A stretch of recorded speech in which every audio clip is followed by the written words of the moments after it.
Assalamualaikum warahmatullahi wabarakatuh. Halo teman-teman, selamat datang di video pengenalan visual AI. Oke, seperti yang kita tahu bahwa perkembangan dunia AI akhir-akhir ini begitu luar biasa. Sejak tahun lalu ya, kita sudah mengenal luar biasanya ChatGPT dalam membantu berbagai macam kebutuhan, dari mulai pertanyaan yang sederhana sampai yang kompleks sekalipun. Nah, saat ini telah banyak kita temukan tools-tools lain ya yang membantu pekerjaan kita selain ChatGPT. Nah, dari mulai text to image, image to image, dan seterusnya. Kemudian ternyata setelah kita pelajari, kita menemukan sebuah masalah. Masih banyak orang di luar sana yang mereka merasa kesulitan dalam merumuskan sebuah teks pada konteks text to image. Mereka menginginkan sebuah gambar yang ada di imajinasi mereka, namun mereka kesulitan untuk menghasilkan gambar tersebut karena tidak tahu harus menggunakan prompt apa.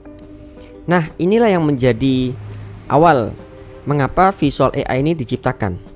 Visual AI ingin memberikan sebuah solusi berupa cara praktis dan juga lebih cepat bagi teman-teman untuk dapat memahami AI dan mempraktekkannya secara langsung tanpa harus mempelajari begitu mendalam. Kami ingin teman-teman berfokus pada hal-hal yang sifatnya praktikal, sehingga teman-teman tidak terlalu pusing ya untuk mempelajari AI begitu dalam, karena ya kita menjadikan AI ini sebagai salah satu elemen atau perangkat yang mendukung aktivitas atau kebutuhan kita. Oleh karenanya, di sini kami memberikan beberapa pembahasan yang ada di dalam visual AI. Yang pertama, kita akan memberikan pengenalan apa saja tools yang ada di dalam visual AI yang kita gunakan, terutama dalam konteks ini adalah tools text to image, di mana ini merupakan tools yang sering kali dipakai teman-teman untuk menghasilkan sebuah karya visual berupa gambar. Kemudian kita juga akan menjelaskan tentang bagaimana lisensi penggunaan AI. Nah, kalau kita melihat banyak sekali sekarang orang-orang yang menjual karya AI ya, baik itu di situs-situs ataupun secara langsung. Nah, ini kami jelaskan bagaimana masing-masing tools itu punya ketentuannya masing-masing yang kita harus perhatikan. Di sini, nah, agar kita dalam membuat sebuah karya tidak was-was, kemudian juga menggunakannya juga tahu batasannya dan seterusnya. Nah, kemudian selain pengenalan, kita juga di sini ada produk utamanya nih yang berupa prompting, teman-teman. Nah, di prompting ini kita akan menjelaskan dari mulai yang pertama, kita berikan space buat teman-teman untuk bisa sharing prompt bersama. Jadi kami sebagai pemateri akan memberikan wadah ya, kami akan share prompt-prompt yang kami gunakan di dalam space atau ruang tersebut yang kami sudah sediakan. Nanti kita akan share prompt di situ. Ini secara umum ya, prompt secara umum, bukan spesifik, tapi apapun, prompt apapun yang kita hasilkan, kita akan share bersama dan teman-teman juga bisa share. Kemudian ada rumus dasar prompting. Nah, ini kita akan memberikan sebuah pattern atau sebuah style yang bisa teman-teman pakai untuk menghasilkan gambar-gambar yang teman-teman inginkan, dan itu adalah rumus yang menjadi kunci atau keywordnya. Nah, ini teman-teman bisa pakai untuk menghasilkan gambar AI sesuai dengan keinginan. Kemudian ada branding product. Nah, di sini kami melihat kebutuhan bahwa banyak teman-teman yang membuat karya AI itu nggak tahu mau dipakai untuk apa.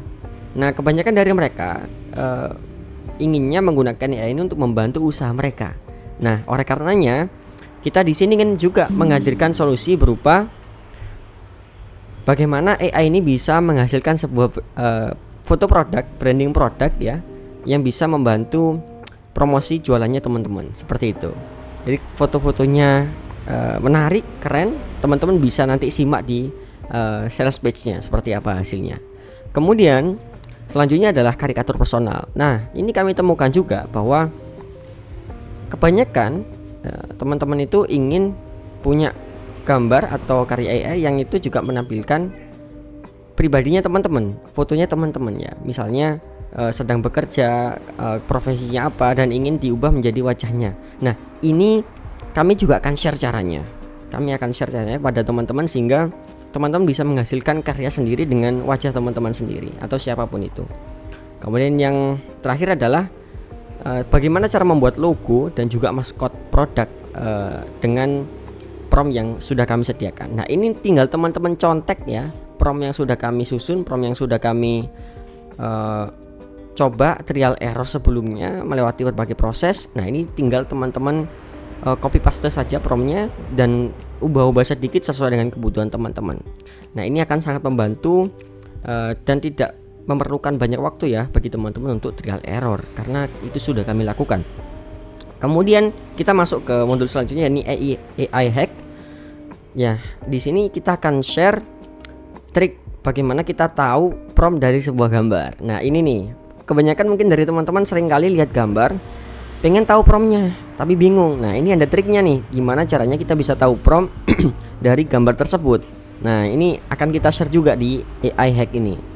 Kemudian yang kedua, bagaimana cara membuat gambar AI yang konsisten.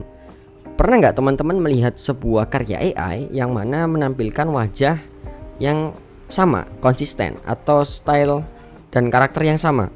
Nah, di sini kita akan menyampaikan bagaimana caranya teman-teman bisa memanfaatkan fitur dari sebuah tools AI yang mana bisa menghasilkan gambar yang konsisten. Nah, itu akan sangat menarik ya untuk dipelajari. Kemudian yang ketiga, cara membuat kualitas gambar AI menjadi high definition. Seperti yang kita tahu bahwa biasanya kalau kita mendownload gambar AI dari tools-tools yang mainstream, kualitasnya rendah teman-teman. Nah, ini akan kita share bagaimana cara menaikkan kualitas gambar AI-nya dari yang kualitas rendah menjadi high definition.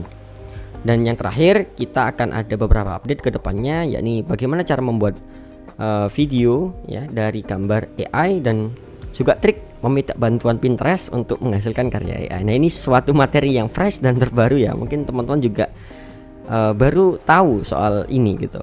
Nah, insya Allah ini akan kita sampaikan di Visual AI. Itu saja pengenalan Visual AI. Semoga teman-teman paham tentang penjelasan dari Visual AI yang sudah saya jelaskan dan memutuskan untuk mengambil Visual AI sekarang juga, terutama di masa launching, karena tentunya harganya akan lebih terjangkau daripada setelah launching. Dan amankan segera, karena ya ini adalah momentum bagi teman-teman untuk mengetahui lebih dulu kecanggihan AI dan menerapkannya. Dan enaknya lagi, nanti kita akan sediakan lisensi yang bisa teman-teman jual kembali, dan kami yang akan menyediakan support bagi member-member teman-teman semuanya. Jadi nggak usah khawatir. Selain itu juga ada lisensi personal yang teman-teman bisa pakai untuk pribadi. Oke, terima kasih. Jangan lupa amankan Visual AI segera. Assalamualaikum warahmatullahi wabarakatuh.